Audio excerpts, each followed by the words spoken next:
Buonasera e ben ritrovati con La Finestra. Buon sabato da parte nostra, perché siete qui a casa che ci state seguendo, spero comodi sul vostro divano. Di che cosa andiamo a parlare questa sera? Parliamo di terrorismo islamico e allora la domanda sorge spontanea: perché non lo si vuole sconfiggere? A chi fa comodo che tutta questa situazione continui ad esercitare questa pressione anche psicologica nei confronti dell'Europa e non solo?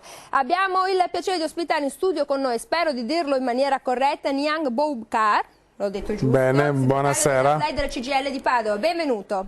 Grazie. Il piacere di ospitare, qui mi metto subito sull'attenti, il generale del Corpo d'Armata della NATO, Antonio Cosma. Benvenuto generale. Mi devo spaventare? Sto tranquilla questa sera? Sì? Assolutamente sì. Sì, allora, perfetto. Poi il piacere di ospitare in studio con noi Antonio Bressa, segretario cittadino del Partito Democratico di Padova. Benvenuto. Buonasera a tutti. Il piacere di ospitare in studio con noi Sergio Berlato, coordinatore veneto di Fratelli d'Italia. Benvenuta anche a lei. Buonasera a lei, tutti i Serate telespettatori. intanto a tutti, perché poi ricordiamo, insomma, stiamo andando in onda di sera e speriamo, insomma, di farvi anche tanta compagnia. E il piacere di ospitare in studio con noi Emiliano Malerba, cattolico tradizionalista e non solo, perché poi fa parte anche del comitato, mi sembra, del Veneto Indipendente, giusto? Siete fondatori di questo insomma, comitato. E allora parliamo di terrorismo. Intanto giungono notizie che l'aereo precipitato della Egypt Air, che si è perso al largo di Karpathos, sia stato purtroppo vittima di un attacco terroristico. Insomma, queste sono le notizie che sono giunte finora. Poi, insomma, nel corso dei giorni si saprà meglio che cosa realmente è accaduto. E allora questi del califfato, del terrore, puntano a ovviamente minare le nostre certezze, le nostre libertà europee. E allora io vado subito dal nostro generale della NATO. Siamo qui a casa e ci stiamo chiedendo: ma com'è possibile che all'epoca della super intelligence, all'epoca dello smartphone, stanno anche cosa stai leggendo comodamente a casa con un po' di Google Maps, supponiamo, o comunque Google Earth, e insomma, e questi non si trovano, non sono mica tanti, sono 200.000 soldati, pare insomma, meno di 1 milione di persone. Generale. Quanto tempo? Ma insomma, non troppo, perché poi anche a casa la gente intanto fra un break e un altro si va a prendere un gelato, generale. In strettissima sintesi, il terrorismo islamico dura da Carlo Martello, pensi, che furono sconfitti gli islamici. Non tirerà mica fuori le crociate, no, generale, appunto, perché io ho detto che siamo una serata un po' più... prima delle crociate, Carlo Martello alla battaglia di Poitiers sconfisse appunto l'avanzata degli islamici, dei musulmani di allora. Poi a Lepanto nel 1571 furono sconfitti ancora e in pratica il terrorismo in grande islamico retrocesse definitivamente. Adesso ci riprova, da tanti anni ci riprova. E io, per non parlare di me, alla fine degli anni 80 e primi degli anni 90 sono stato il capo del controspionaggio e sicurezza del comando supremo della NATO, e ciò è messo NATO, giustamente. No? E già da allora, la prima volta che entrai nel mio ufficio, presi possesso della mia divisione operativa... Se ci saranno delle cimici sul mio ufficio? No, perché insomma era un posto un po' complicato il suo, no? No, c'erano un sacco di faldoni con tutti i nomi degli Hezbollah. Allora andavano di moda i Fedain, gli Hezbollah, che hanno cambiato nome, adesso si chiama ISIS che significa Islamic State, Siria e Iraq, ISIS. Se aveste visto il film Ritorno al futuro, capireste perché già da allora in quel film si parlava del libico cattivo islamico che voleva fare un attacco. Esatto. Da allora poi tutto è continuato. 10 passaporti di attentatori delle Torri Gemelle erano dell'Arabia Saudita. Quindi non si capisce bene chi ha voluto e perché ha voluto iniziare questo... Lei era là in un ufficio piuttosto importante, no? un po' importante, insomma, sì, con tutte queste carte, con questi segreti. Ce lo rivela qualche segreto questa sera? Sì, possono, ormai è tutto passato in prescrizione. Sì, non c'è... vabbè, allora adesso gliel'ha avuto là perché la faccio arrabbiare. Gli americani, quando hanno finito il filone russo, si sono buttati sul filone arabo. Ma è così, perché in effetti, diciamo, l'Occidente, l'America e gli Stati Uniti in particolare, hanno bisogno di alimentare le loro fabbriche d'armi, mettiamola così, Westinghouse, Litton, senza le armi e senza il nemico avrebbero problemi. Gorbaciov, con la caduta del muro di Berlino, cosa disse a Reagan? Dice: sì, ci avete battuti, però vi ho tolto la soddisfazione di avere un nemico. Da allora in poi gli americani sono stati alla caccia di un altro nemico, l'hanno trovato nei terroristi.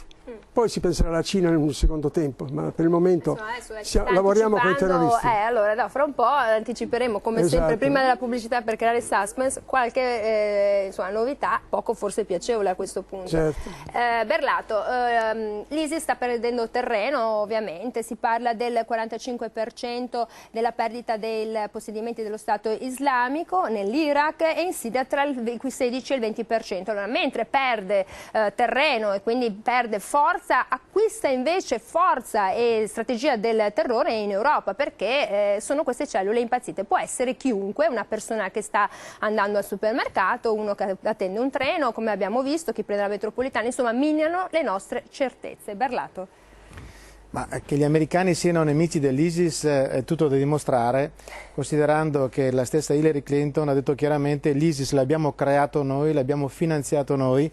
Non so se continuano a finanziarlo attraverso alcuni paesi arabi. Quello che siamo sicuri di poter dire è che il vero nemico dell'ISIS è Putin, perché se l'Europa avesse seguito Putin nelle sue iniziative, l'avesse rafforzato con una incisiva battaglia nei confronti del terrorismo, credo che la situazione sarebbe ben diversa. Quello che ha fatto Putin non l'ha fatto nessun altro. In Europa spesso si preferisce tentare di trattare la resa piuttosto che combattere il nemico per sconfiggerlo.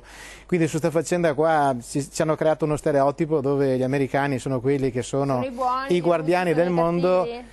Ma spero che un giorno possa essere pubblicata la verità sugli attentati delle Torri Gemelle, che hanno dato carta bianca agli Stati Uniti per poter intervenire in tutte le parti del mondo con la scusa della battaglia contro il terrorismo. Al-Qaeda, tra l'altro, qui non siamo neanche all'epoca di ISIS, siamo in un altro momento, in un'altra questione. Poi sarà evoluto, capisco dove vuole andare a puntare. Cambia poco. Bisogna capire, però cambia, la strategia è cambiata molto. Si sconfigge l'ISIS se si smette di finanziarlo.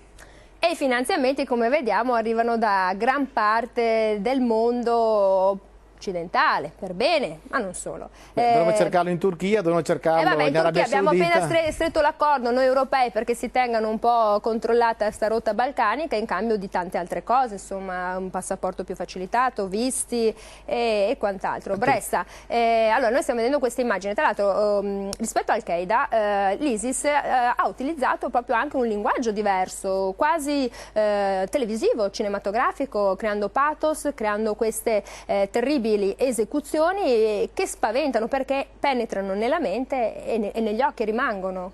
Sì, beh, sembra che ci sia la stessa abilità che hanno i registi di Hollywood nelle inquadrature, negli effetti che vengono utilizzati per trasmettere questo messaggio di terrore radicale che poi viene diffuso attraverso il web fino all'Occidente. C'è evidentemente un'evoluzione rispetto a chi insomma ha fatto attentati terroristici nel corso della storia e negli ultimi anni, perché poi ha ragione il generale a ricordare che l'estremismo di matrice islamica ha una lunga storia alle spalle, per cui evidentemente anche se si sconfigge il singolo nemico di volta in volta c'è una grande partita di carattere politico-culturale che bisogna vincere nel tempo. Dopodiché, per venire alla questione principale che abbiamo iniziato ad affrontare, ecco, io non sono uno di quelli che crede fino in fondo alle teorie del complotto, anche se insomma bisogna sempre coltivare il dubbio. È vero che Putin e la Russia sta giocando un ruolo soprattutto sul terreno siriano, non da soli ma con le forze di Assad e soprattutto con le forze dell'Iran che sono presenti anche nel territorio siriano e iracheno, ma d'altra parte nel territorio iracheno ci sono le truppe americane, questa cosa non è che possiamo far finta di non vederla. La cosa che però gli americani non possono tollerare oggi è l'idea di mandare i militari con the boots on the ground, come dicono loro, con gli stivali per terra, esatto, perché io ricordo le parole del ministro della difesa, lo stesso che durante il mandato di Bush aveva mandato i soldati in Iraq e in Afghanistan, e con un'opinione pubblica molto scossa per le morti dei militari aveva detto: se qualcuno dopo di me manderà ancora i nostri militari a morire in Medio Oriente dovete ricoverarlo in ospedale. Questo anche per inquadrare le elezioni che pesano, no? Vorrò vedere cosa succede a novembre, no? con l'elezione del nuovo presidente. Allora è chiaro che chi è a casa, che siamo qua, insomma, ci rendiamo conto che ci sono degli equilibri che sono dei fili che vengono tirati da delle personalità importanti. È così, Bobcar? Secondo me c'è una trama ordita da insomma, delle grandi menti che organizzano queste lotte intestine anche fra le varie etnie, che cercano in qualche modo insomma, di far esplodere continuamente guerre e guerriglie? Sì, questo c'è stato dappertutto, anche in silenzio, di più in Africa purtroppo, perché se andiamo a verificare il passato dell'Africa, parlo dei ultimi 25 anni, i genocidi che sono successi lì sono frutto di quella politica, nel senso un gruppo armato che vuole potere, vuole soldi, che si fa. Tornando al tema di oggi, nel senso il terrorismo, io la vedo in due postazioni, diciamo. Dagli anni 80 come era il terrorismo e oggi com'è. Dagli anni 80 molto spesso abbiamo parlato anche del libico che ci ricordiamo che aveva fatto quelle strage. Erano gente che facevano parte, diciamo, dei gruppi effettivamente dell'Islam musulmani che rivendicavano cose a torto e poi facevano esplodere e facevano queste strage. Anche in quell'ora il terrorismo faceva paura a tutti. Oggi di più, perché? Perché dopo anni non si poteva pensare che uno si poteva esplodere a Madrid o a Londra o a Parigi. E di più, giovani che sono nati, cresciuti, che hanno frequentato le scuole dell'Occidente. Quindi abbiamo questo problema, nel senso i poteri grandi che hanno le armi che devono vendere e in cambio devono anche avere il petrolio, che vanno a portare la democrazia dove pensano che non c'è, però c'è petrolio e soldi, e che abbiamo notato che dovunque che hanno detto che portavano la democrazia, purtroppo quel territorio è rimasto sfasciato.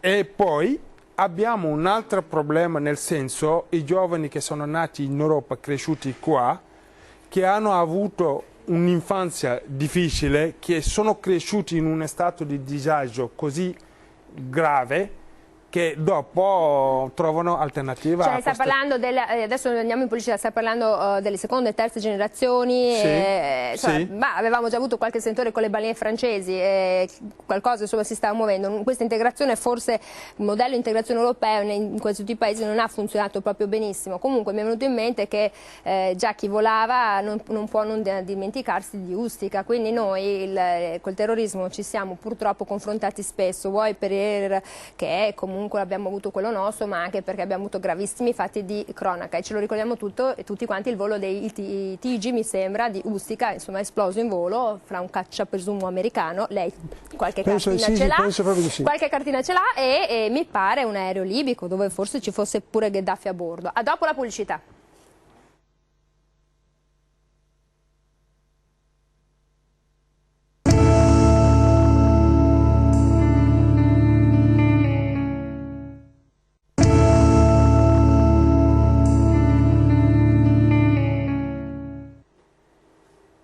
Eccoci qui nuovamente con la finestra. Durante la pubblicità il generale Cosma mi ha spifferato qualche segreto anche un po' angosciante. Lei ce l'ha con la Cina, perché adesso quindi era Unione Sovietica, URSS, sì. Terrorismo islamico, Cina. Insomma ci spostiamo sempre più avanti. Cosa succede con la Cina? Non è un mio pensiero, Lucio Caracciolo le dice queste cose qua, l'Imes, se voi leggete l'Imes saprete tutto di quello che sta succedendo.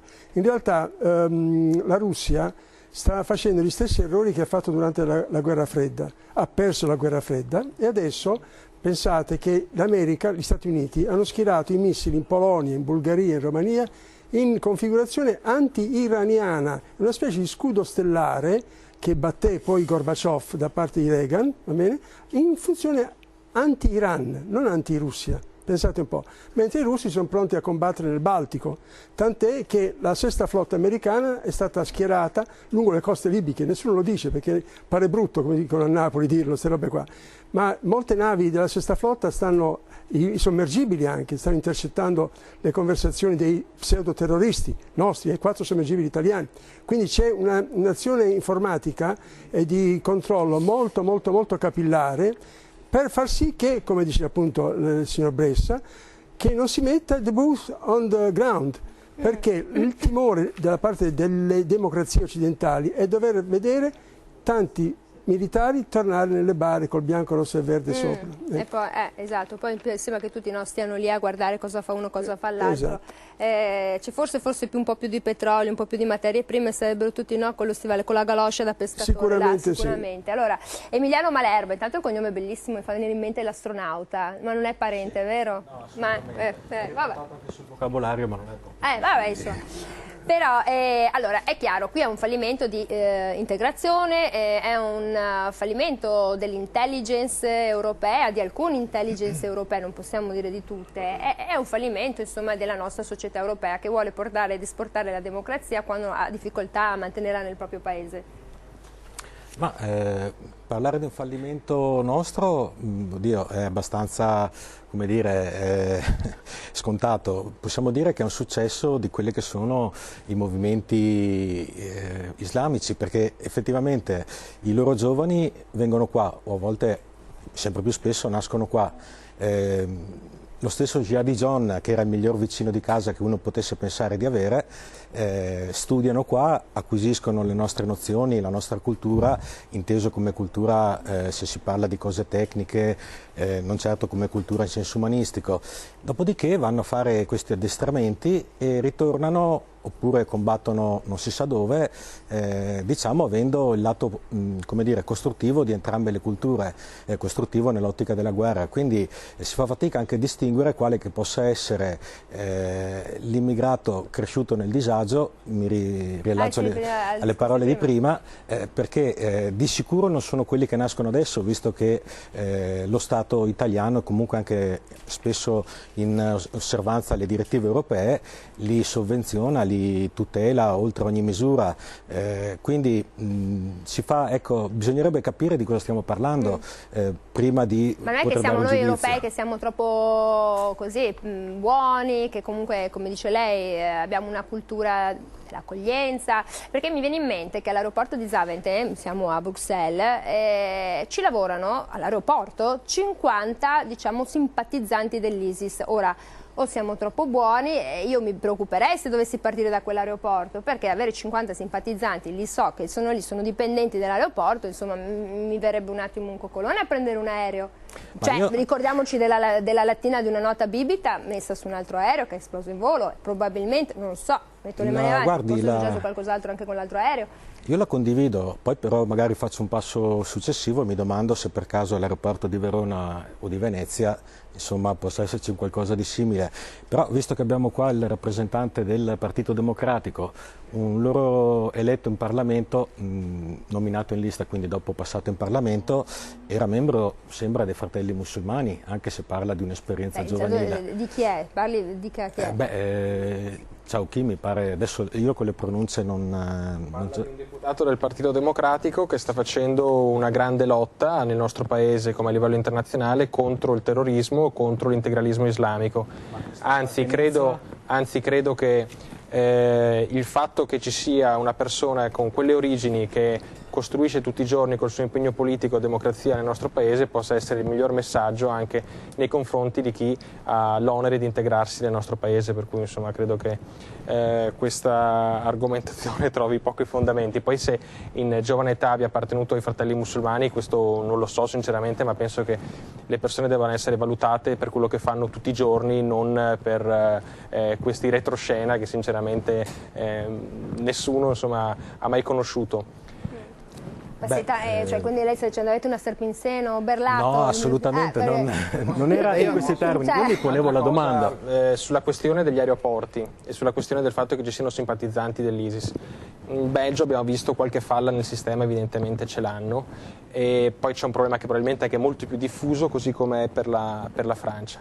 In Italia bisogna riconoscere che un lavoro di prevenzione importante viene fatto, soprattutto noi abbiamo una normativa antiterrorismo che è molto avanzata e permette di espellere direttamente chi, anche attraverso il web, Twitter, Facebook, eccetera, simpatizza con l'ISIS. L'importante è beccarli, ovviamente. Ci sono dei sistemi informatici, sono stati espulse già centinaia di persone dal nostro paese, anche imam, che propagandavano una visione non corretta dell'Islam e vicina alla visione radicale dell'ISIS, sono state mandate via dall'Italia e noi abbiamo proposto all'Europa, agli altri stati, di adottare lo stesso modello perché in realtà qua sta funzionando. È successo circa un anno fa che una signora, mi sembra fosse rumena, era passata per qualche motivo, insomma, dopo essersi sposata con un tunisino, alla religione musulmana, e aveva iniziato anche a seguire alcuni imam radicalizzati sul web, seguendo e postando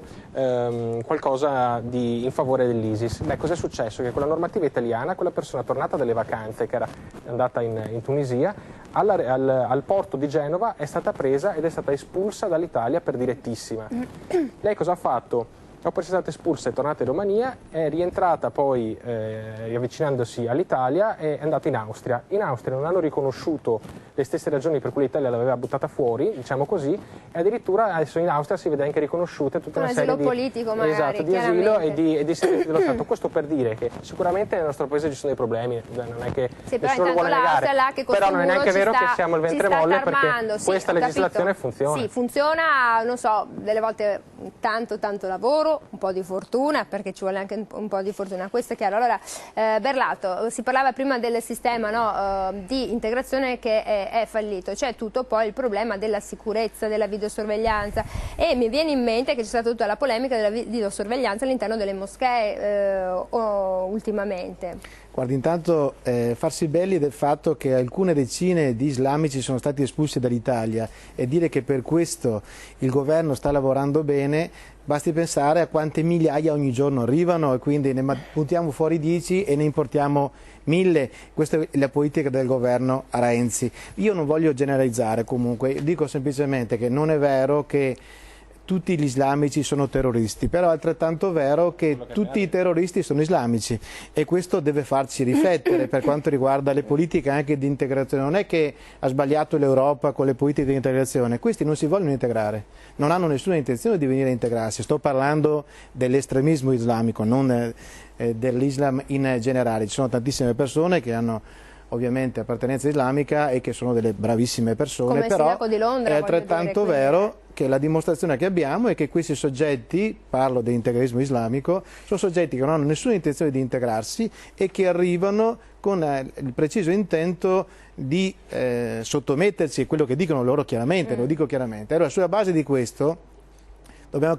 capire che il pericolo è reale, che non è anche vero che dobbiamo dire ma siccome da noi il governo funziona, qui non abbiamo attentati.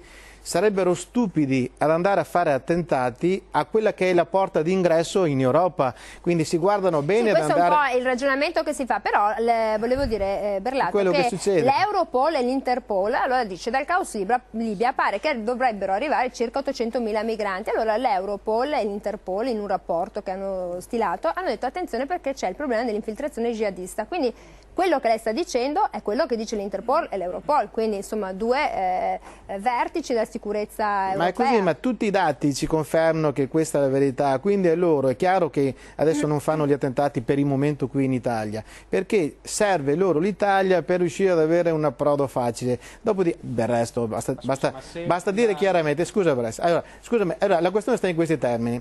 Allora, quanti dei soggetti che arrivano ogni giorno nel nostro paese sono controllati in maniera adeguata?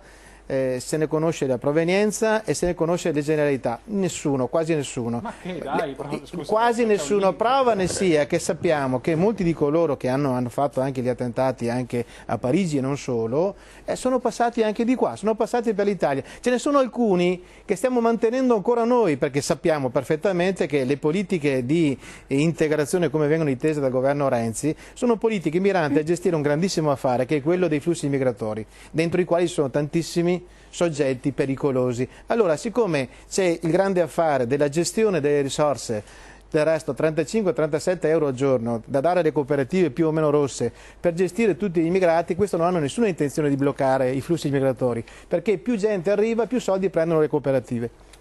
Ed è quello che ci hanno dimostrato in più occasioni. Però io mi rendo conto, scusami, voi sinistri non volete farti dire la verità, perché voi sinistri siete convinti che tutti abbiano l'anello al naso. Però purtroppo per voi tra poco, e credo in autunno, forse gli italiani vi presenteranno il conto, perché sono stufi di vedere che a casa nostra arrivano tutti i soggetti da tutte le parti del mondo, che pensiamo a tutti i disperati del mondo e non pensiamo ai disperati italiani che non riescono ad arrivare a fine mese e che non hanno alcun tipo di attenzione da parte del governo Renzi. Allora, siccome la gente ne ha piene le scatole, vedrete che tra poco questo governo è illegittimo perché nessun italiano lo ha votato, che è la prosecuzione dell'altro governo illegittimo, il governo Letta, che è la prosecuzione del governo Monti. Ecco, tre governi mai eletti dagli italiani che stanno disastrando l'Italia. Io vado in pubblicità e torniamo subito dopo. A dopo.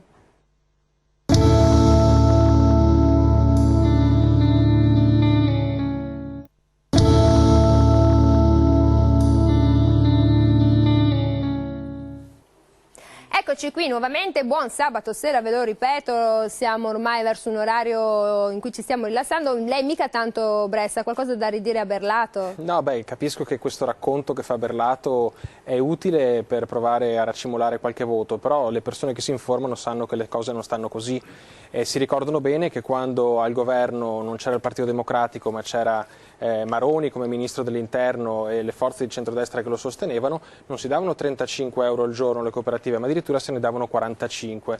Ed era lo stesso Maroni che come ministro dell'interno con l'emergenza Nord Africa chiedeva e supplicava a tutti gli amministratori locali, dai sindaci ai presidenti di regione, di accogliere gli immigrati nei propri comuni e nelle proprie regioni per rispondere all'emergenza dell'immigrazione. Per cui evidentemente se c'era un business dell'accoglienza o c'è adesso e c'era anche una volta, o forse sono istituzioni che quando sono chiamate a rispondere e a gestire dei fenomeni provano a farlo nel migliore dei modi.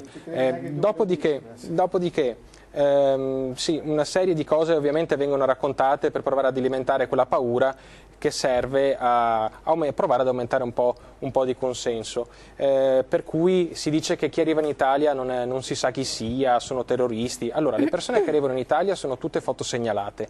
Adesso si prevede anche di fare l'identificazione direttamente con degli hotspot, si chiamano così, i centri di accoglienza galleggianti, quindi direttamente sulle barche, in modo che tutti siano riconosciuti, identificati però e fotosegnalati. Però tanti non vogliono andare comunque le impronte, perché noi abbiamo Adesso dei problemi con i ragazzi del COISP che ci raccontano lì in questura, arrivano, intanto gli dicono che vengono dal deserto e fanno così col dito perché anche nelle questure a causa di alcune riduzioni gli hanno tolto l'interprete, non hanno la persona che identifica bene l'area geografica, quindi anche loro fanno fatica, sono tutti rifugiati. All'accordo di Dublino che prevede che chi viene identificato in un paese e richiede asilo in quel paese, cioè deve richiedere asilo. Ricordiamo che ricade nel governo Berlusconi, se non mi ricordo male. Esatto, è un processo che inizia a partire dagli anni 2000 con il governo Berlusconi, per cui delle responsabilità anche il centrodestra ce le ha e si accontentava dell'accordo di Dublino così com'è, mentre oggi finalmente con il governo Renzi siamo riusciti a portare in Europa questa questione, che non è più una questione che affronta l'Italia da sola, come faceva una volta il governo di centrodestra, ma per fortuna tutti i nostri partner alleati europei sono chiamati a darci una mano in questa questione che evidentemente non riguarda solo l'Italia, ma riguarda tutta l'Europa. Come dice lei, Bressa non è che era questa, non avevamo questa emergenza qua all'epoca di Dublino 2, però si poteva ipotizzare, ma avessero consultato un po' di più il generale della NATO che la vede lunga, giusto? Ma io devo dire questo, che la NATO è una grandissima organizzazione che ci ha permesso di avere 70 anni di pace. Nel suo articolato la NATO prevede che se uno dei paesi è attaccato emergenzialmente, tutti gli altri intervengono a favore.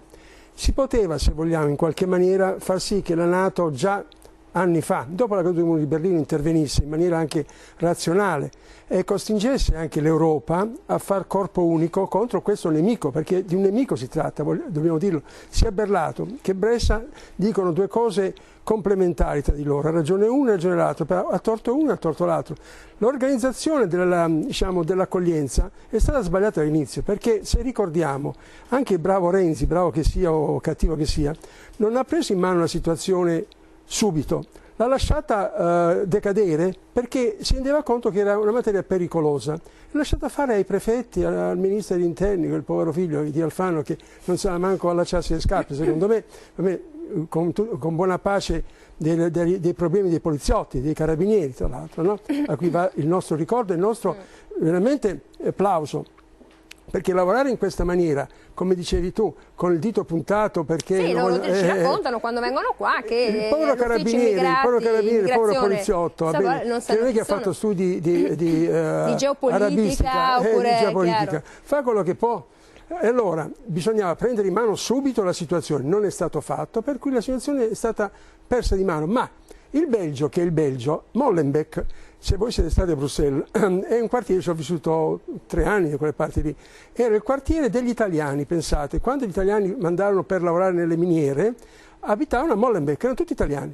Dopodiché, man mano che arrivavano gli arabi, gli italiani si spostavano in postazioni migliori, diciamo in migliori appartamenti, e gli arabi hanno fatto corpo unico. Entrare a Molenbeek, già per me nel 90, era difficilissimo. La stessa polizia belga aveva paura di entrarci perché c'era una specie di coesione, bene, islamica, volta a far sì che l'inimico loro, cioè il belga, bene, pacioccone, che il belga poi è un pacioccone, mettiamola così, polizia molto tranquilla, non potesse entrare. E di qui è nata la, come si può dire, la recrudescenza da parte di questi gruppetti, quei 7-8 nomi che hanno fatto. Ma non occorre andare tanto in Belgio, sono anche zone in Italia dove la polizia non entra e ce lo racconta anche qui. Esatto, insomma, però qui non quindi succede non occorre niente, andare tanto non sta succedendo lontano, niente. Cioè, la storia insegna, però noi non impariamo mai un tubo. Ma lo stellone d'Italia ci sta aiutando, sarà forse perché siamo bravi, forse siamo fortunati, non lo sappiamo. Noi vinciamo sempre spesso ai rigori, quindi c'è anche molta fortuna, questo devo dire. Allora, Malerba, cosa c'è che faceva no col ditino come a scuola? No, cos'è che non va bene? Beh, ne ho 10, uno cercavo di usarlo. No,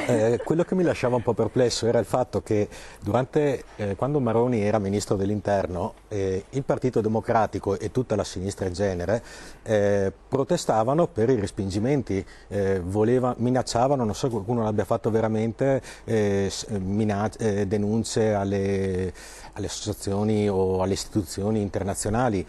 Quindi se protestavate allora perché c'erano i respingimenti e adesso ci venite a dire che li facevamo passare tutti, forse dovreste pensare un attimino ad avere una certa continuità in quello che dite, una continuità logica. Oltretutto il regolamento Dublino 3 per i non addetti ai lavori, un regolamento è una legge dell'Europa che entra in vigore appena pubblicata, mentre una direttiva è un suggerimento, chiamiamolo così, non ha alcun valore vincolante, tutto sommato, che ha bisogno di un decreto di recepimento. Quindi il regolamento Dublino non l'ha fatto il governo Berlusconi, l'ha fatto l'Europa. In Europa il Parlamento europeo non può neanche mettere un veto, non ha alcuna, ha solo la facoltà di proporre, suggerire delle leggi, ma non ha nessun veto, quindi non riesco a capire come stiano cercando adesso di accollare il governo Berlusconi. Probabilmente adesso sentiremo anche che sono 20 anni che comanda la destra in Italia, perché tra i vari luoghi comuni sentiamo anche queste, quindi avere un po' di... Quali sono gli stati che hanno ratificato questo accordo di Dublino? Saranno gli stati che compongono l'Europa? Poi sia un regolamento, non una direttiva. Non c'è bisogno di ratificarlo. Lo capisco non c'è bisogno di ratificarlo. Ci si siede a un tavolo, ci sono 27 stati membri, si dice: siamo d'accordo che quando arriva un profugo chi se lo piglia se lo deve tenere là? Sì, ok, si fa il regolamento e si fissa la regola. L'Italia invece che dire sì, ok, deve dire no, perché noi abbiamo chilometri e chilometri di coste ed è evidente che ci dobbiamo sobbarcare sulle nostre spalle un problema che poi di tutta l'Europa, perché le persone che arrivano da noi preferiscono andare a nord Europa, preferiscono andare in Germania, nei paesi scandinavi, dove ci sono altre condizioni per l'integrazione e per la ricerca di allora perché benessere si è di detto lavoro. sì secondo lei? Si è detto sì perché evidentemente non c'è stata la forza a livello internazionale di imporsi, ma ricordiamo comunque qual era la credibilità del governo Berlusconi a livello internazionale, cioè verso la fine del suo mandato. Io mi ricordo che quando considerato moltissimo in Europa. Ai summit internazionali, cioè gli altri capi di Stato non gli fanno neanche più le pernacchie a Renzi, perché non vale neanche più di farlo. Perlato, fammi concludere. Oggi noi abbiamo la proposta del Migration Compact che è al centro della discussione. Parliamo, come dico io, potabile, c'è gente a casa c'è un patto che... per la migrazione che fa l'Europa, proposto dal governo Renzi, che ha trovato il plauso dei nostri partner europei, sarà discusso a giugno nel Consiglio europeo e prevede molto semplicemente di provare ad applicare quell'antica regola per cui proviamo ad aiutarli a casa loro piuttosto che far sì che vengano qui, anche con accordi bilaterali, così come è stato fatto con la Turchia e si è fermata la rotta balcanica, proviamo a farlo però con a me la quell'accordo lì con la Libia per fermare Turchia, anche Bressa, io l'accordo glielo sul dico, Mediterraneo. indipendentemente dalla colorazione politica, a me pare proprio una schifezza quell'accordo, Beh, perché è chiaro che, come dicono, è un compromesso. c'è del marcio in Danimarca, cosa c'è sotto? Poi tra l'altro andiamo a fare degli accordi, noi europei che vogliamo tanto esportare la democrazia, con gente che comunque interlazza con l'ISIS, perché il figlio, voglio dire, di Erdogan pare insomma che venda, anzi che acquisti e venda petrolio che viene stoccato dall'ISIS stesso.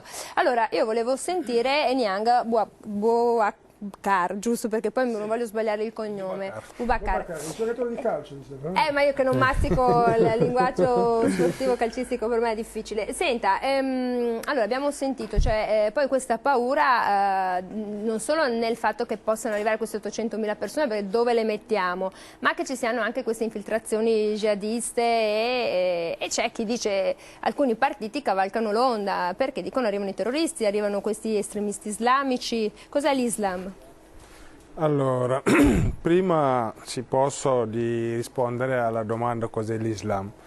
Vorrei ritornare brevemente sui interventi passati prima, perché mi è dispiaciuto un po', diciamo, l'andamento del dibattito, nel senso siamo tutti italiani, anche se io sono diverso, vengo da lontano, sono cittadino italiano.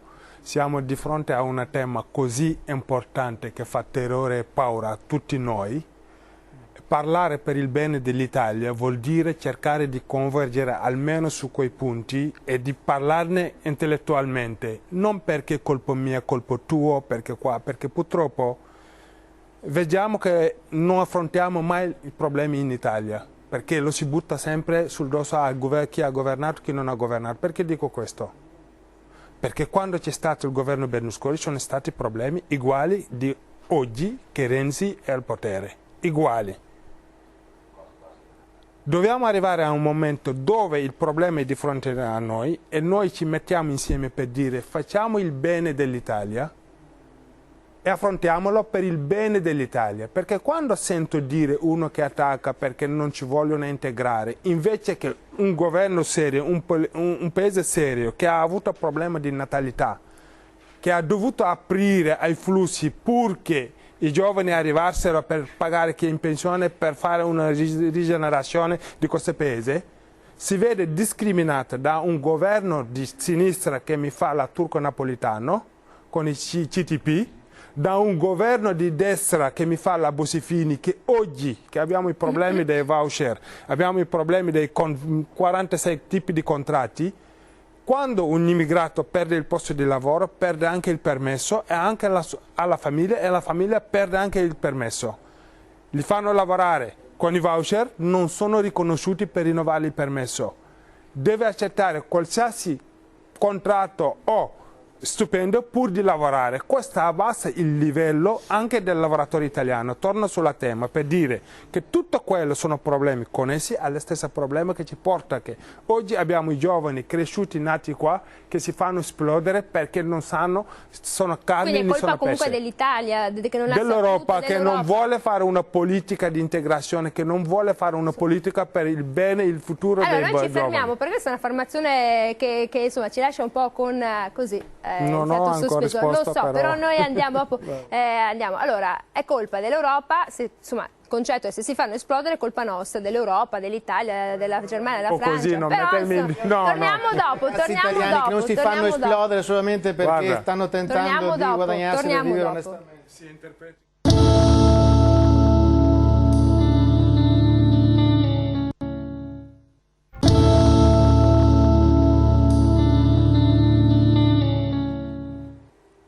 Allora, siamo qui e allora diamo a Cesare quelle che è di Cesare.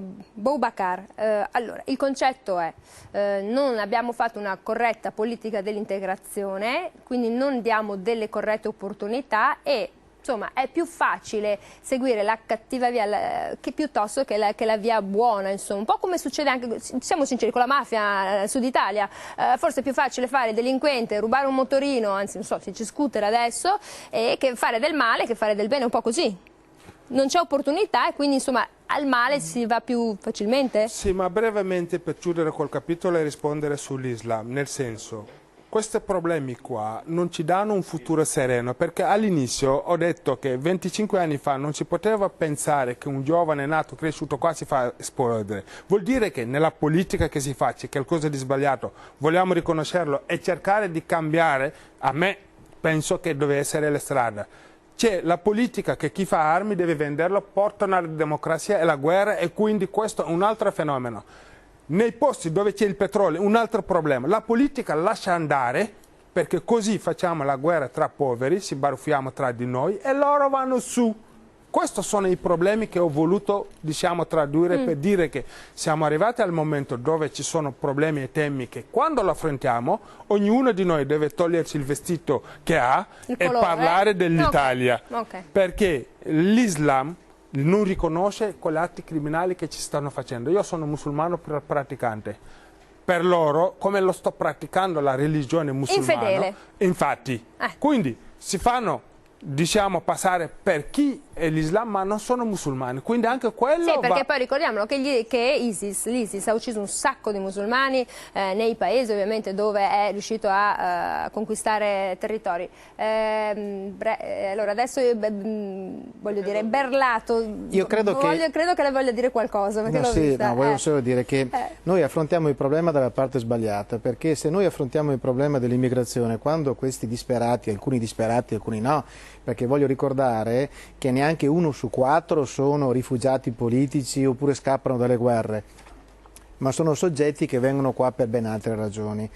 Ne vedo tantissimi che non sono né denutriti né feriti, sono nella stragrande maggioranza ragazzi che vanno dai 18 ai 35 anni 40, quindi in età di lavoro, in età da battaglia. Se effettivamente queste persone dicono di avere le famiglie che sono in pericolo, in situazioni normali dovrebbero stare con le loro famiglie a difendere le loro famiglie. Cioè dice, avrebbero spedito la moglie, il bambino, le mogli, anziché i bambini, lasciarle là in mezzo ai pericoli dovrebbero difendere le loro famiglie, ma così non è e quindi non scappano dalle guerre. Noi dobbiamo affrontare la questione. Ma allora scusi, da chi scappano da questi? Non scappano affatto, vengono qui perché si insinuano in questa situazione, dicono che per salire sugli scafi e venire qui devono pagare 8-10 mila euro a testa.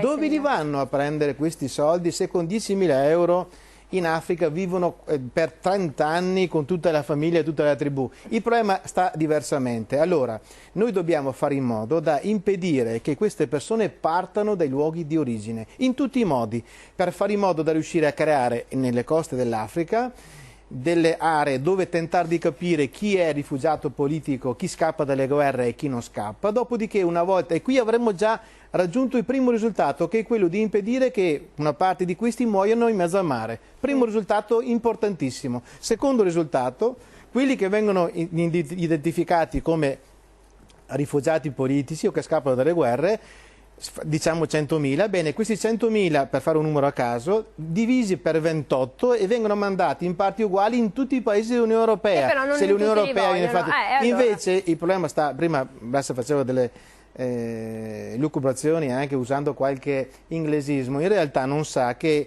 in Europa, per effetto dei trattati, gli Stati membri hanno voluto che ognuno dovesse badare le proprie frontiere. Questo è scritto nei trattati comunitari e quindi questo è quanto avviene. Quando noi chiediamo ma intervenga l'Europa, abbiamo voluto, Italia compresa, che non dovesse intervenire l'Europa perché hanno messo nei trattati comunitari che ogni paese deve guardare le sue frontiere. Noi dobbiamo schierare le forze anche armate se serve, fare in modo che questa gente parta da là, filtrare chi veramente ha bisogno e nelle misure in cui possiamo ancora ospitare qualcuno, perché noi non possiamo in Italia ospitare tutti i disperati che arrivano dall'altra parte del mondo, perché ribadisco, noi dobbiamo prima pensare agli italiani che sono disperati per effetto anche della sanguisuga che sta governando il nostro paese.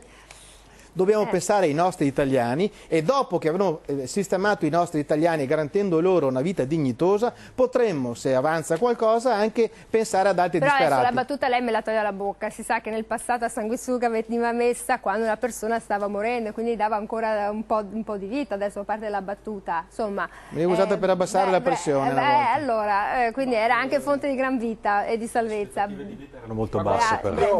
Bressa. Non lo so che ci stiamo avvicinando al 16 giugno, che è una data nella quale normalmente gli italiani pagavano la prima rata della Tasi sulla prima casa, quest'anno non la pagheranno. So che ci sono no, la pressione fiscale è diminuita. Tolta una messa 10. Guarda, non paghiamo più la tassa sulla prima casa. I lavoratori dipendenti sotto i 1.500 euro prendono 80 euro in busta paga in più.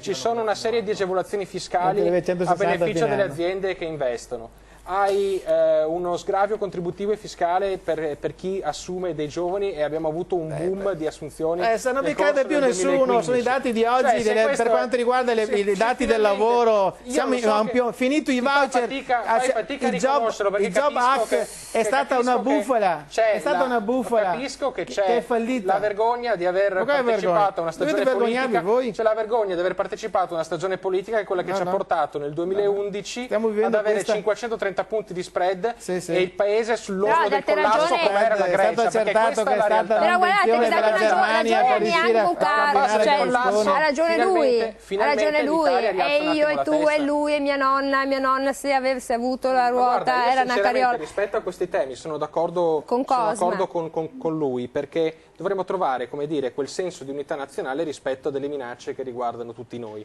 Purtroppo vengo trascinato in una polemica politica che mi costringe a dover rispondere che noi non diamo alternative, che noi europei, e dico noi europei, non diamo alternative ai giovani di seconda o terza generazione, quindi è più facile, come dicevamo prima, a seguire la via sbagliata, insomma essere indottrinati.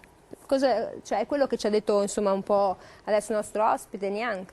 È un dato di fatto che quelli che si sono fatti esplodere non venivano neanche da tanto distante, ma sono cresciuti nei quartieri disagiati dell'Europa. Diciamo che non si può sicuramente, come dire, individuare delle colpe negli Stati europei. Certo è che di fronte a delle situazioni di particolare disagio, delle situazioni di particolare degrado, è più facile che, come dire, l'elemento radicale possa essere attraente rispetto a persone che non hanno nulla magari da fare nella vita perché non sono integrate, non hanno un lavoro, non vedono un futuro. Ditemi perché i nostri giovani che sono in condizioni a volte disastrose dal punto di vista economico non si fanno esplodere. Ditemi perché. Allora ditemi perché volete cercare a tutti i costi un alibi per i terroristi. Voi cercate alibi per i terroristi, ditemi perché. Ditemi perché gli italiani non si fanno esplodere. I nostri pensionati. Perché i nostri pensionati non si fanno esplodere, che hanno un trattamento. Per i nostri pensionati, scusami, voglio ricordare questo. Allora, non è che hai parlato poco. I nostri pensionati ricevono metà dallo Stato, ricevono metà soldi rispetto a quello che percepiscono le cooperative, perché io ho chiesto che ai nostri pensionati venga riconosciuto lo status di... Allora, Berlato, facciamo che Bressa, allora stava dicendo... i nostri pensionati almeno come i profughi, almeno così. Non ha senso fare una trasmissione se dobbiamo sentire la solita retorica che leggiamo tutti i giorni su Facebook di Salvini e non abbiamo bisogno di sentire che tu la ripeti perché hai imparato a memoria la lezione. Sono problemi, non sei tu che sei il Berlato ha imparato a memoria la lezione.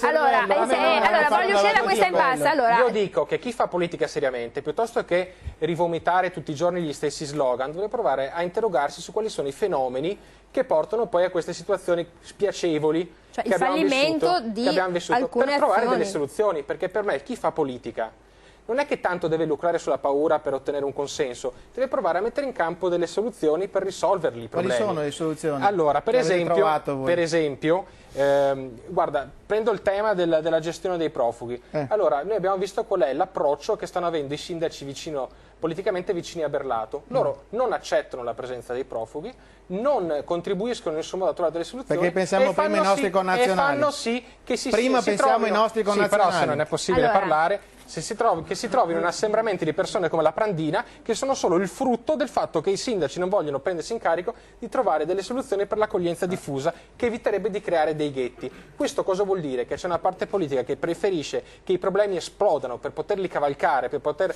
lucrare dei voti in questo senso, da questa impasse non riusciamo ad uscirne. A me invece interessava il fatto, il concetto della formazione. Allora,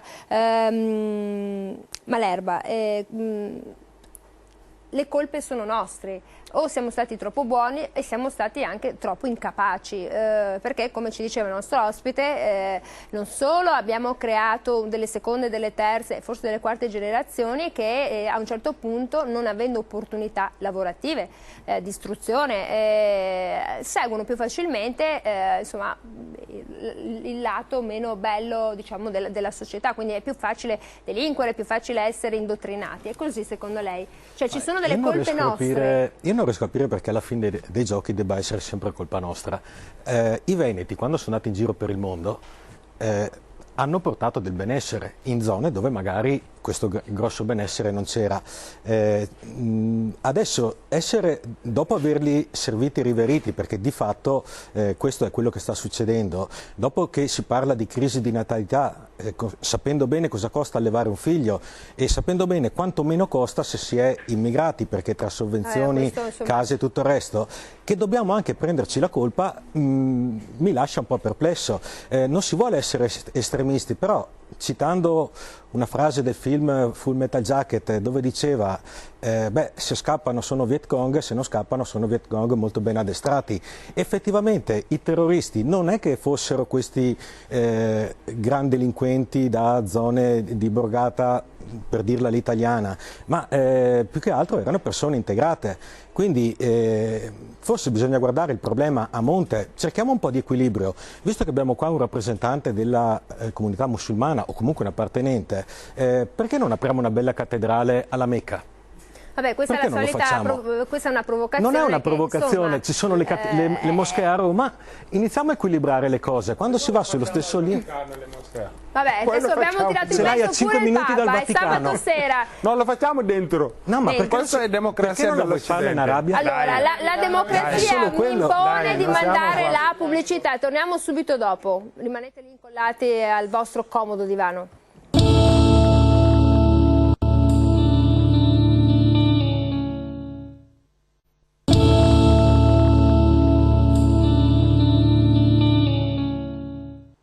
Allora, prima del blocco pubblicitario abbiamo pure tirato in mezzo il Papa, perché lo dice, è la solita questione della reciprocità religiosa, cioè io voglio venire qua a farmi una moschea, però se vado di là non posso farmi la chiesa. Non vorrei che venisse sempre insomma, un po' questo luogo comune, insomma. Ricordiamolo che comunque è difficile anche per lei, se fosse in un territorio controllato dall'ISIS, essere un bravo fedele, sarebbe appunto un infedele, questo è.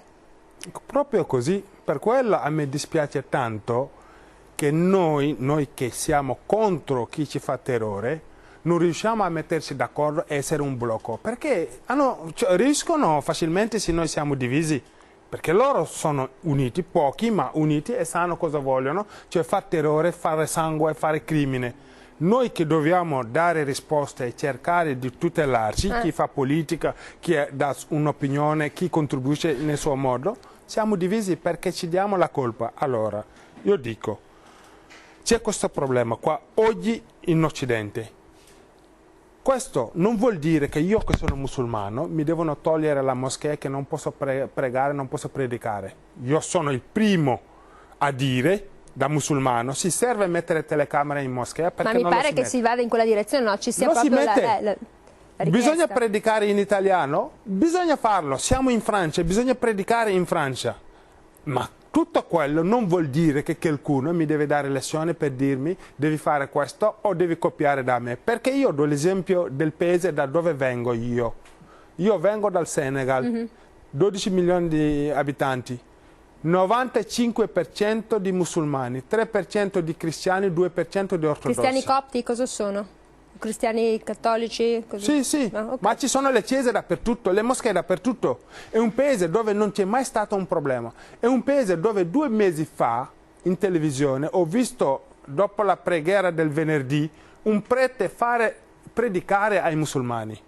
Questo è il modello che abbiamo, dove non bisogna buttare, diciamo, sull'altro la colpa, dove si cerca di convergere per dare risposta a questo problema. Perché? Per rispondere prima al fatto che dicono che la natalità, sì, è un problema, il figlio costa. Però quando in un paese, dopo gli anni 70, non ha più fatto figli, è entrato il boom in Italia e aveva bisogno di giovani, ha fatto venire chi era pronto a entrare nel mondo del lavoro. Chi ha studiato in un altro paese, con fondi di altri paesi, come io, che era pronto a entrare in questo paese per dare il suo in Senegal, okay. Per dare il suo contributo al PIL, per fare ricchezza a questo paese. Se io arrivo a dare ricchezza, ho scelto di vivere qua, ho la famiglia qua, ho i figli qua, perché io devo essere diverso dal signor Malerba?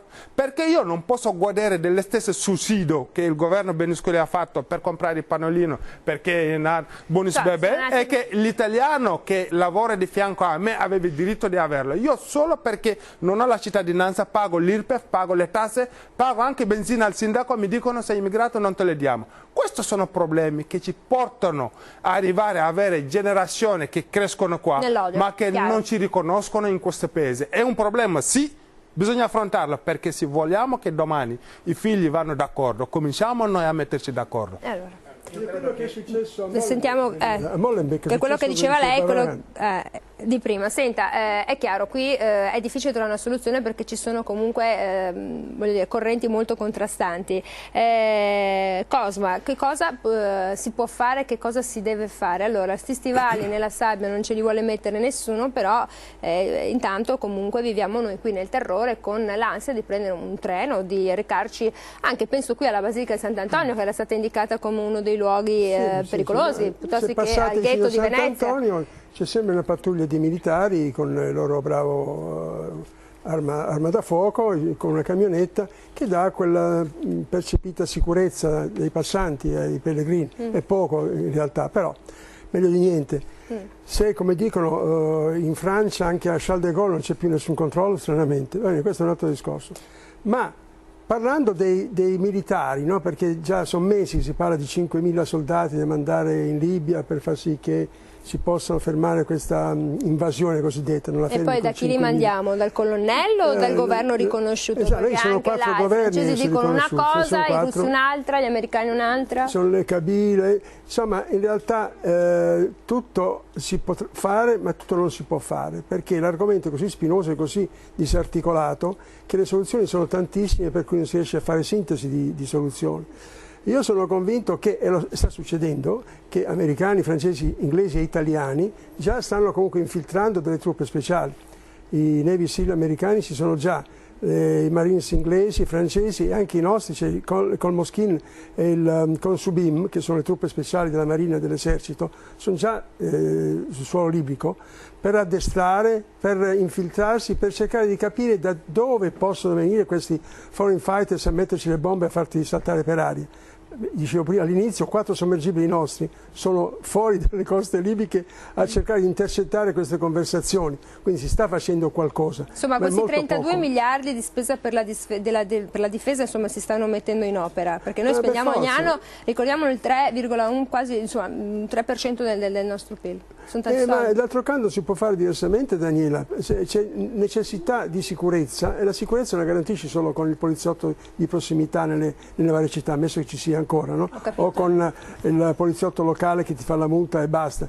Devi avere delle forze addestrate, pronte, che siano militari o che siano, non so come le chiamano. E qui torniamo alla questione a chi fa comodo tutto questo, perché insomma esatto. Si mettono in movimento le grandi lobby che producono le armi, le grandi lobby che producono le divise, dalle cavolate, insomma tutto l'indotto, quindi a qualcuno fa comodo che ci sia una continua guerra, una continua tensione. Poi ricordiamolo, nel mondo ci sono tantissime guerre delle quali poi non se ne parla. È una cosa che ho osservato, mi dispiace dirlo, il morto di Serie A, il morto di Serie B. Attentati in Europa, allora insomma i morti sono morti, è chiaro. ma in Europa sembra insomma che si sia enfatizzato di più questa cosa, quando poi sono successi attentati in altri posti dove sono morte davvero molte più persone, sono passate poi in secondo piano sui telegiornali, sui media nazionali, un po' così, generale. Considera che l'unico atto di guerra fatto verso il suolo italiano nei primi anni '80 fu fatto da Gheddafi col missile su Lampedusa, ricordate? Già in quell'occasione c'erano le condizioni per andare a invadere la Libia. Eravamo a Sigonella? Sì, non a Sigonella, a Lampedusa lanciò due missili e non prese perché voleva colpire un radar americano in realtà su uno scoglio. Non lo prese perché gli artiglieri libici non calcolarono bene i dati e sbagliarono, meno male. Ma tecnicamente l'articolo 5 della NATO poteva intervenire e la Libia poteva essere già invasa da allora e non ci sarebbe stato né Gheddafi né nient'altro. Ma questo non si può arrivare a questi estremismi. Siamo democrazie e dobbiamo agire con i piedi di piombo e andare piano, perché il consenso è quello che serve in democrazia.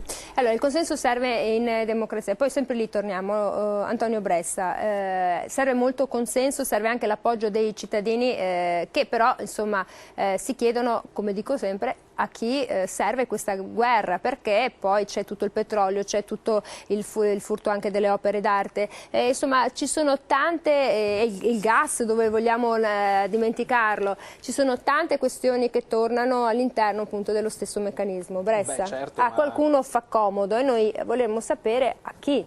Beh, a qualcuno fa sempre comodo, nel senso che quando si parla di geopolitica piuttosto che di politica internazionale non bisogna nascondere che esistono degli interessi economici, che spesso sono comunque anche gli interessi degli stati stessi, nel senso che l'Italia ha un interesse economico, per esempio in Libia. Cioè noi abbiamo una presenza a partire dall'ENI importante che vogliamo tutelare come sistema paese. La stessa cosa fa la Francia, che ha la Total, la Gran Bretagna con la British Petroleum. Tra l'altro ricordiamo che quando nel 2011 si è intervenuti è stato proprio perché noi abbiamo dovuto inseguire la Francia, che voleva in realtà, approfittandone della primavera araba in Libia, cercare di scalzare l'Italia come primo partner economico della Libia.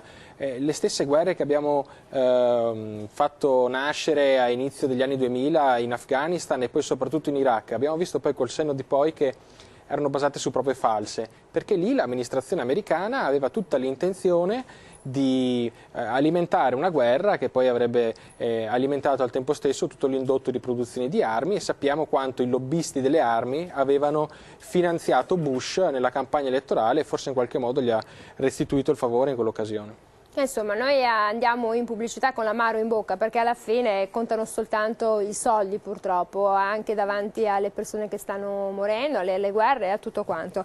Allora, noi torniamo dopo.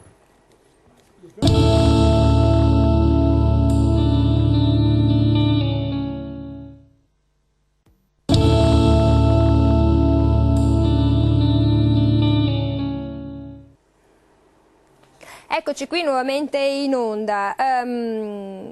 Berlato, cosa c'è che non funziona nel discorso che ha sentito prima? Perché io so che prima storceva un po' la testa, il collo, diceva ma insomma a me non sembra che quello che dice, perché voglio dirlo bene, Niang sia corretto. No, io voglio solo chiarire che non ho mai tollerato discriminazioni o per il colore della pelle oppure per la fede religiosa. L'ho sempre detto in modo molto chiaro, io ho sempre rispettato chiunque rispettasse me.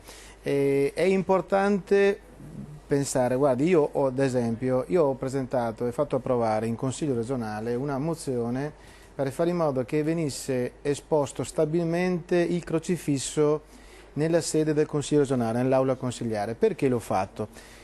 Perché chiaramente noi diciamo benvenuti a tutti coloro che ci rispettano e che sanno che fino a che non sono perfettamente integrati e vogliono venire per loro scelta in casa nostra, devono capire che fino a che non sono perfettamente integrati sono nostri ospiti, e quando si è ospiti in casa d'altri bisogna capire che prima di rivendicare diritti si hanno dei doveri, e tra questi il dovere di rispettare le nostre leggi, la nostra storia, la nostra cultura e la nostra religione. Allora, noi siamo sempre dell'avviso che se hanno ben chiaro questo nella testa, i nostri ospiti saranno ben accetti nella misura in cui avremo la capacità di poterli ospitare, perché la nostra è come una nave in mezzo al mare.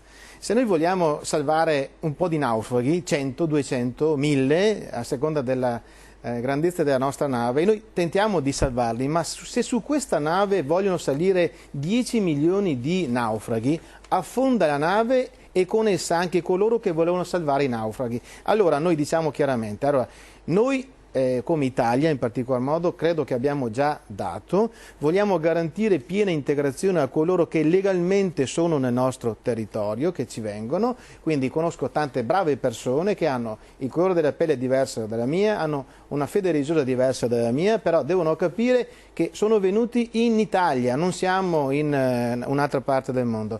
Quindi vogliamo che ci sia rispetto per noi che li ospitiamo, fino a quando non sono integrati e dopo, quando sono integrati, sono cittadini italiani a tutti gli effetti, senza discriminazione. Anche perché in questo modo vogliamo dimostrare che chi ci rispetta avrà tutto il nostro rispetto, ma chi viene nel nostro paese rivendicando solo diritti e facendo tutto il possibile per fare in modo che si creino dei contrasti, anche con delle azioni malavitose, chi viene nel nostro paese non rispetta le nostre regole e se ne torni a casa propria. Noi non abbiamo bisogno di queste persone, se queste persone hanno bisogno di venire nel nostro paese, rispettando le nostre regole, saranno i benaccetti. Diversamente creeremo le condizioni perché anche le persone per bene possono essere purtroppo accomunate a quei disgraziati che vengono qui per delinquere o che vengono qui per buttarci le bombe nelle nostre realtà, nelle nostre chiese, nei nostri aeroporti, quindi deve esserci chiarezza. Nella misura in cui c'è un rapporto di chiarezza, allora la cosa può funzionare. Diversamente chi viene qui, e lo dicono chiaramente, mi sto riferendo non semplicemente agli islamici ma all'estremismo islamico, che è una cosa completamente diversa. Chi vuole venire nel nostro paese per fare il delinquente o per, come dicono loro, sottometterci, deve capire che adesso c'è un governo dal ventre molle che chiaramente, come diceva prima Bressa, ogni tanto Renzi riceve il plauso della Merkel. Per forza, non fa mica gli interessi degli italiani, fa gli interessi della Merkel, fa gli interessi di chi lo ha messo al governo del nostro paese e non sono stati gli italiani, ma mi auguro che presto... Che interessi avete fatto voi spero quando che presto, guarda, allora il collasso... Dico, che interesse avete... Voi ci state portando alla rovina. Voi ci state portando alla rovina. Provate a chiedere alle famiglie, ai pensionati. Ho detto, guardate, io chiedo che ai nostri pensionati... Aspetta, rispondo. Io chiedo, ribadisco, che ai nostri pensionati lo Stato riservi lo stesso trattamento che riserva agli immigrati. Voglio che lui vada siccome i nostri pensionati, lo Stato, dopo che hanno lavorato una vita, che hanno pagato le tasse per una vita, lo Stato riserva 500 euro di pensione, voglio semplicemente che, siccome alle cooperative rosse lo Stato dà più di 1 milione al mese per ognuno di questi immigrati, chiedo che ai nostri pensionati siano garantiti gli stessi diritti degli immigrati. Chiedo troppo? Dei migranti, chiedo troppo? Dei migranti, all'italiano è garantito di più, perché anche questa cosa qua è un mito che bisogna sfatare. Non capisco perché non se ne è parlato sufficientemente, ma se una persona in Italia... Allora, io sono dell'idea, e sono d'accordo con Berlato, che bisogna fare di più per le persone che sono indigenti, bisogna fare molto di più, ma se una persona presenta un certificato del reddito ISEE che dimostra che non è abbiente, che non è sotto un il livello di soglia, quella persona ha una serie di diritti, una serie di assistenza che viene data dallo Stato o con la presa in carico dell'assistenza sociale dei comuni, che va ben oltre i 2,50 euro che si mettono in tasca i profughi. Questo è evidente, dalla casa all'assegno familiare, a tutte le agevolazioni per chi mette in piedi famiglia, cioè nel senso potremmo contabilizzarlo per chiudere una volta per tutte questa polemica. Poi, su quanto ha detto Berlato, io condivido l'approccio con il quale bisogna,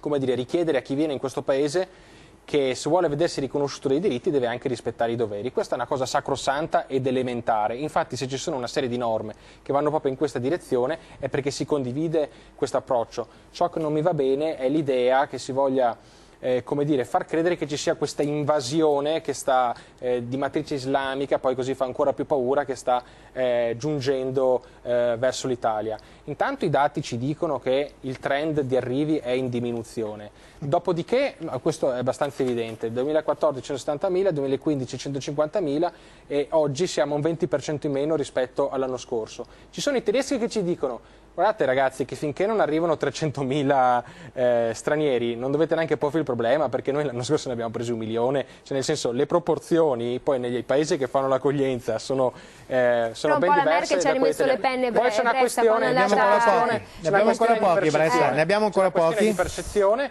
ma evidentemente bisogna dare delle risposte. La cosa più importante è che l'Europol e l'Interpol dicano che comunque ci sono queste infiltrazioni. Quello che mi preme ricordare... le persone che arrivano in Italia, scusa se interrompo una seconda volta, avvengono sostanzialmente dalla Nigeria, dal Gambia, dall'Eritrea, qualcuno dell'Egitto. No, qualcuno. I primi arrivi in questo momento, da dati proprio del Ministero, sono egiziani. Noi abbiamo un importante arrivo di egiziani. Magari qualcuno ci dirà la verità sul caso Regeni, magari uno di questi che arriva, esatto, di questi misteri incredibili, magari se c'era generale Cosma avremmo già saputo. Tutti da cellule dell'ISIS, nel senso, anzi il problema è che parte di questi forse non hanno i requisiti per chiedere lo status di asilo. Questo lo riconosce chiunque ha un minimo di sale in zucca. Non arriva nessuno che arriva che scappi dalle zone di guerra, non arrivano, anche perché sappiamo che i furbi, mi dispiace dire, ma i furbi americani hanno detto li accogliamo tutti, ma se sono siriani e laureati, biondi, alti, occhi azzurro, è sempre proprio furbi, sempre furbi gli americani. Però se arrivano questi egiziani, una battuta l'ho fatta, è purtroppo una battuta amara, però anche su questo caso Regeni c'è qualcosa che non funziona, stiamo dando qualcosa, cioè l'interesse cos'è? L'ultimo pozzo che è stato scoperto e allora quindi noi dobbiamo sempre metterci perché ci danno della materia prima, è questo? È questo, Cosma? Ma Daniela, ripeto, l'argomento è spinoso purtroppo. Se vuoi ma ci dica una verità nascosta. Cioè, su Regeni è facile dirlo, facciamo giusto una divagazione. Regeni è la colpa degli inglesi, di quelli che sono all'Università di Cambridge, che lo hanno mandato a fare il lavoro sporco, che lui non avrebbe potuto fare. È stato molto ingenuo a far sì che gli inglesi poi usufruissero delle sue ricerche, bene, e poi hanno fatto finta che gli è dispiaciuto, ma in realtà è colpa degli inglesi di chi li ha mandati da Cambridge. Ma il terrorismo così come... Forse se avesse avuto un'università in Italia che gli offriva una borsa di studio diversa, forse sarebbe ancora vivo. Meglio, se invece questi giovani che non hanno tante opportunità, se devono andare da un'altra parte, magari vengono sfruttati in maniera occulta da altre università, forse no, visto che investiamo l'1% del nostro PIL in ricerca, forse. Ora mi sembra che la serata sia andata tutta sulla valutazione della situazione. Sono state fatte belle considerazioni da Berlato, da Bressa, il nostro amico Babacar, molto bravo come giocatore di calcio, mi sembra, ce n'è uno insieme a Babacar, e anche da Malerba, il nostro astronauta. Ma bisogna, penso, intanto andare a queste trasmissioni ormai, Bressa, Berlato, con delle valutazioni in divenire, perché quello che è stato, bisogna cercare di capire quello che dobbiamo fare seriamente per far sì che questa accoglienza sia logica, sia fruttifera. Diceva bene Babacar, bene. Loro hanno portato anche il sangue qui, lui è arrivato a 49 anni, ne dimostra di meno perché è molto giovane. Sveliamo le verità dei nostri ospiti. Ma in realtà lui ha portato il suo know-how, di cui poi l'Italia ha usufruito, e tanti come lui fanno lo stesso, ma tanti, e qua diceva bene Berlato, vengono qua solo per delinquere, e allora bisogna far sì che sia un corpo unico, non dico di unità nazionale, perché sono quei vecchi concetti che non ci piacciono più, però perché no, vedere come fare unire le forze. Una logica nazionale, una linea di azione logica, va bene, che ci porta ad alleggerire anche la tensione che c'è in Italia su questo argomento, perché c'è tensione, forse neanche tanto pericolo. Siamo noi stessi che... bravo, è stata costruita d'arte, ma quando si dice chi lo ha voluto, chi lo vuole, non lo vuole nessuno, lo vuole la storia, Daniela. È la storia che in questo momento gira in questa maniera. Però Obama non è venuto a raccontarci la favoletta del lupo adesso che è venuta probabilmente a dire firmate il TTP, cioè voglio dire, allora chi lo vuole sta roba qua? Ma io a Berlusconi dico soltanto una cosa, non avrebbe dovuto in quell'occasione baciare la mano di Gheddafi, per esempio, perché ha smontato un castello storico molto negativo nei confronti di un signore che purtroppo è morto, ci ha lasciato, ma che ci ha lanciato i missili, ci ha fatto un atto ostile. Cercate di capire. Per noi militari poi non ne parliamo, perché chi ti spara dei missili... Cioè, come se fosse stata un'ingiuria, una bestemmia, chiamiamola così. Non puoi baciare l'anello a Gheddafi solo perché ti sistema l'economia italiana. Non doveva farlo, per esempio, è stato un errore strategico quello. Baciamo le mani noi italiani, cosa? Allora, baciamo le mani ai telespettatori che sono a casa. A dopo.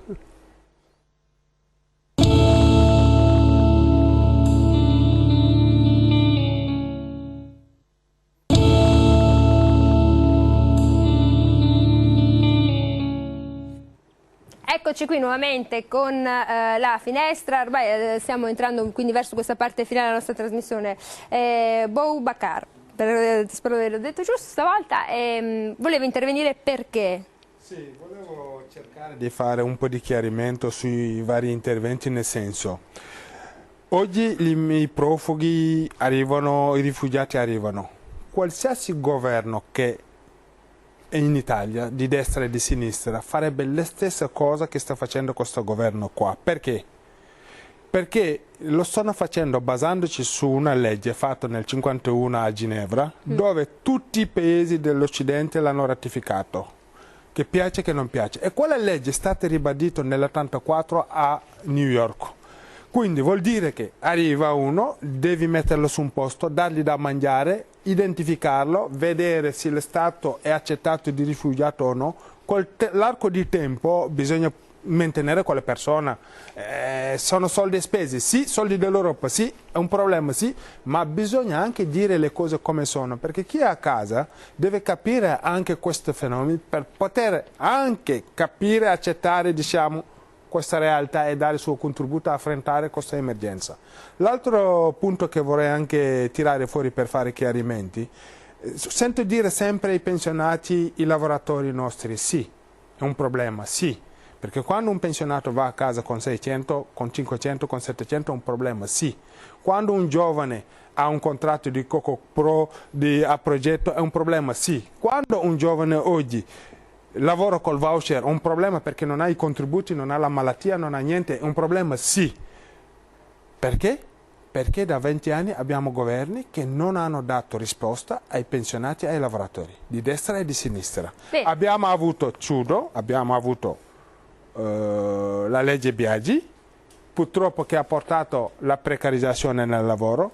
Oggi abbiamo il Job Act che altrettanto fa perché il voucher non ci va bene. Andiamo a vedere, vi do lo spunto, andiamo a vedere dal 2000 a oggi i governi che si sono passati, quanti soldi hanno messo per la ricerca e dove sono oggi i giovani italiani dove vanno a cercare lavoro. Forse sono purtroppo, uno lo sappiamo, Regeni che fine ha fatto. L'ultima cosa, nel 2015, oggi leggevo sulla Repubblica, i delitti sono calati, i reati sono calati. Ma non i reati predatori purtroppo, questo volevo sottolineare. Sì, alcuni tipi sì, di sicuro. Però il reato...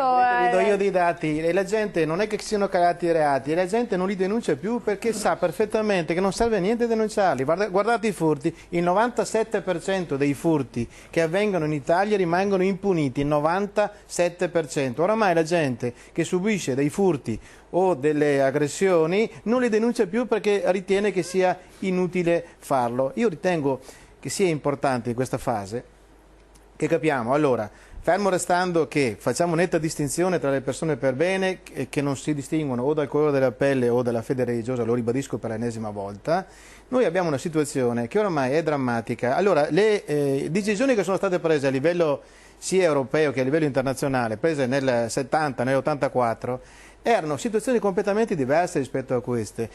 Il dramma dei flussi migratori deve essere affrontato, siccome è una situazione di emergenza, deve essere affrontato con decisioni di emergenza. Prima ribadivo in modo chiaro il fatto che o noi adesso facciamo in modo che questa gente non possa partire dai paesi di origine, perché credo che le persone per bene, se avessero nei paesi di origine delle condizioni di vita sufficienti, non abbandonerebbero i loro cari. Le loro terre rimarrebbero a casa loro, sì, quindi il nostro obiettivo deve essere questo. Di guerra, quelle reali, perché comunque ce ne sono. Scappano. Ora, se noi rimandassimo a casa tutti quelli che non scappano dalle guerre, noi rimanderemmo indietro almeno 3 su 4 migranti. Almeno sono dati che avete fornito voi, se no internate Alfano, perché è lui che dà questi dati qua, allora è il vostro ministro dell'interno, se dà i numeri, li dà spesso, ma non solo lui, li dà anche a Renzi, per dire, e li continua a dare, ci continuano a dire che le cose in Italia vanno bene, che i migranti stanno diminuendo, basta solo che vediamo come stanno le cose. Ci stanno dicendo che hanno diminuito le tasse, la battuta che ha fatto Renzi l'altro giorno ha detto noi abbiamo diminuito le tasse come governo e sono gli italiani che non si sono accorti di questa roba qua, cioè sono delle cose che sono di una Allora, di una stupidità tale che ci porta. Paghi la tassa sulla casa? Prova a domandare ai nostri pensionati cosa pagano di tasse sulle case. Prova a domandare come siamo messi con i nostri ragazzi, se hanno un posto di lavoro. Chiedi a chiunque, se il nostro paese, le cose vanno meglio adesso o andavano meglio 10 anni fa o 5 anni fa? Guarda, ti diranno le persone come vanno le cose. Ho tanti amici che hanno la mia età e che grazie agli incentivi contributivi hanno trovato lavoro da un anno a questa parte. Infatti, io in famiglia posso raccontare, guarda, ho risparmiato 500 euro perché non pago più la tassa sulla prima casa, che tra l'altro è una casa dell'Arcella, ma siccome il catasto è ancora da aggiornare, sembra che sia una casa di chissà quale valore. Quindi avete diminuito nella mia attività lavorativa ho risparmiato 6.000 euro di tasse quest'anno per interventi di questo governo. Guarda, mio fratello ha preso lavoro con il Jobs Act a tempo indeterminato. Ho tanti amici che prima avevano dei contatti a progetto precari e oggi il suo datore di lavoro, piuttosto che rinnovare il contratto precario, risparmia in realtà qualche soldo in più facendogli un contratto a tempo indeterminato. Questo vuol dire migliorare la qualità della vita delle persone, permettergli di accendere un mutuo e magari investire sul futuro. E non è un caso se i mutui sono aumentati del 90% in un anno. Vuol dire che forse qualcuno qualche certezza in più ce l'ha. Che sia tutto perfetto? No. Che ci sia molto da fare? Certo. Certo ci sono problemi, però dobbiamo uscire anche dalla retorica per cui tutto va male. Qualcosa sta migliorando. Abbiamo preso il paese 2 anni fa che era in recessione, con una situazione drammatica. Oggi cresce lentamente, poco sì, ma almeno cresce un po'. E la disoccupazione sta calando, sì, la disoccupazione giovanile sta calando, sì, il debito pubblico anche quello sta diminuendo lentamente, ma almeno non stiamo affrontando. Vabbè, allora, al di là della questione politica, veniamo. Questo bisogna riconoscere. Dammi 3 numeri che mettiamo all'otto, Bressa, ormai dammi altri 3 numeri che mettiamo all'otto. Allora, ci fermiamo un attimo perché io voglio sentire cosa da dirci Malerba. Perché questi sono dati oggettivi. Malerba. 2 minuti, dai, cerco di dirlo anch'io. Io penso che nella storia repubblicana il governo italiano non abbia mai fatto una volta delle politiche per incentivare l'immigrazione. Quindi vuol dire che tutti gli immigrati che sono arrivati qua lo hanno deciso loro. Ricordiamo la legge Martelli degli anni 90, andava a regolarizzare le persone che di loro iniziativa erano arrivate qua. Adesso sentir dire che loro ci risolvono i nostri problemi, signori, sembra brutto da dire, però più o meno il numero degli immigrati con il numero dei disoccupati è abbastanza equivalente. Non si vuole, come dire, prendere di punta le persone, però se ci viene anche detto che ci state risolvendo i problemi, la nostra voce dovremmo anche sentirla un attimino. Adesso finisco io, non ti preoccupare. Io seguo proprio col settore, tu così vediamo chi ci lavora. Sicuramente saprai benissimo che i contratti a tempo indeterminato stanno crollando perché sono finiti gli incentivi, quindi non è più una situazione drogata, ma è una situazione effettiva. Il debito pubblico... Posso finire? Posso finire? Hai parlato per metà trasmissione, adesso posso chiudere un discorso? Più che altro perché è la prima volta che sono in televisione, lo dico senza problemi, e mi ha sempre dato fastidio vedere persone che cercano di filtrare loro quello che la gente debba ascoltare. Io ho lasciato parlare, adesso almeno finisco il discorso per una volta. Ecco, quindi se noi guardiamo tutte queste cose, adesso parliamo che c'è il pericolo che in mezzo a quegli 800.000 che starebbero per partire c'è qualche terrorista. Sì, il pericolo c'è, ma anche gli 800.000 se arrivano qua sono 800.000 disoccupati, perché di più non possono ambire in questo momento. Se noi mettiamo in fila tutte queste cose qua, la situazione è più che drammatica. Sentir dire che delle falsità palesi, perché sotto il governo Monti, il loro primo governo, avete messo la tassa sulla casa che adesso dite che la tirate via, il debito pubblico ha superato i 2.000 miliardi sotto il governo Monti, adesso è 2.002 e lei 2 minuti fa ha detto che sta calando. Dovremmo imparare a guardare in faccia la realtà. Dovremmo imparare a guardare in faccia la realtà. La realtà è che le cose non vanno bene. Le cose non vanno bene perché sono state gestite male e soprattutto spesso sono state gestite con decisioni prese al di fuori dei confini nazionali. Io parlo da Veneto, quindi al di fuori del Veneto, ma anche al di fuori dello Stivale.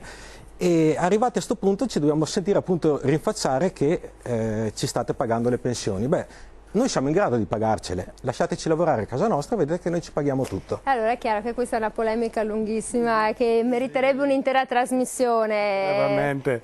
Breve perché quando devo chiedere a l'Italia Cosma. lascerà il Nigeria con l'Eni che pesca petrolio e l'Egitto, cominceremo a mandarli anche loro a casa. Aspettiamo che si ritirano prima. Volevo solo rispondere un po' sul lavoro, sui contratti indeterminato, perché non condivido cosa è stato detto adesso. Nel senso, Job Act, sì, si dicono che ha regolarizzato tanti giovani, hanno trovato lavoro, però purtroppo non tutti, ma la maggior parte erano già lì che lavoravano con altri tipi di contratti che hanno dovuto dare dimissioni per convertirsi, e poi con la tutela crescente di 3 anni, vuol dire che per 3 anni io sono lì, ma dopo l'articolo 18 non ce l'ho, e siccome mi hanno detto dentro la legge che sì, sono licenziato, quanto mi aspetta come soldi, come tutto, quindi quello purtroppo... È il gioco dei 3... ma io devo parlare con Cosma, e questo gioco... Allora, torneremo sull'argomento. Sulla disoccupazione. Sulla disoccupazione sento anche ieri su Radio 2 che è calato, però bisogna anche tenere in considerazione che una grande fetta che ha usufruito di tutti i sussidi non ha più trovato lavoro e non è più entrato a avere sussidi, quindi questo ci fa calare, non perché hanno trovato lavoro, ma perché purtroppo sono lì, non hanno niente. Ecco, allora Cosma, per arrivare a mettere un punto fermo, che cosa quindi dobbiamo aspettarci da qui al prossimo futuro? Ci dobbiamo aspettare un attacco terroristico anche in Italia? Secondo lei c'è una località, c'è un luogo più esposto di un altro? Sì, è Ground Zero. Ground Zero in realtà... Quindi lei dice Stati Uniti? Ground Zero, di nuovo? Ground Zero non sono le torri gemelle, è stato chiamato Ground Zero dopo che hanno attaccato diciamo in maniera proditoria. Questo buco che si era formato. Ma il vero Ground Zero, sappiate, che era il centro del Pentagono, perché il primo missile sovietico che fosse stato lanciato durante la guerra fredda, diciamo così, avrebbe dovuto colpire il centro del Pentagono. E quello è il vero originale Ground Zero. Poi è stato spostato purtroppo alle Torri Gemelle. L'attacco non è venuto dall'Unione Sovietica, storia docet, ma è venuto dai terroristi. Va bene? Quindi il terrorismo continuerà per un po' di anni a fare la sua parte. Chi ne avrà vantaggio e chi non ne avrà non lo sappiamo, è difficile valutare. Di sicuro c'è che le nostre forze armate, piccole che siano, anche le nostre forze dell'ordine, si stanno comportando molto bene in questo momento. Voi pensate che sono anni che ci sono 5, 6, 7 mila uomini impiegati su tutto il mondo, in pratica Afghanistan, Iraq, ricordate ancora la Somalia, Libano. Mi sa che c'è qualcuno anche in Kosovo, no? Ancora? Kosovo, come no? In Bosnia, ancora in Bosnia, c'è un reggimento carabinieri in Bosnia, pensate. Quindi sono tutte zone non stabilizzate. E non starebbero bene a casa a controllarci i nostri quartierini invece di essere ancora in giro per il mondo? Ma quello già viene fatto, già viene fatto, però non si può prescindere da questi contratti internazionali, perché i trattati internazionali, perché se sei nella NATO devi dare quello che devi dare. Se sei nell'Europa devi dare quello che devi dare nell'Europa. Allora, generale, devo chiudere perché mi uccidono. Un gagliardetto, uno stemma. È un distintivo dei nostri soldati che quando vanno in Afghanistan se lo mettono sul loro basco. E allora ce lo metteremo anche qui. Lo terremo anche qui in puntata, come soldatini lo punteremo, perché qua c'è sempre poi un sacco da combattere. Questo è il corpo delle trasmissioni per trasmettere i dati. Allora qua abbiamo cercato di trasmettere qualche dato, qualche informazione e speriamo insomma che le situazioni si possano risolvere senza mettersi stivaloni nella sabbia. Grazie ad Antonio Cosmo, generale del Corpo d'Armato della NATO, grazie a Emiliano Malerba, cattolico tradizionalista, non solo, anche ricordiamo il Comitato del Veneto Indipendente, grazie ad Antonio Bressa, segretario cittadino del Partito Democratico, grazie a Niang Boubkar, non so se ho detto il segretario della FLAI del CGL di Padova, e grazie a Sergio Berlato, coordinatore Veneto di Fratelli d'Italia. Bello gagliardo, anche a lei devo dare il gagliardetto. Grazie, torniamo sabato prossimo.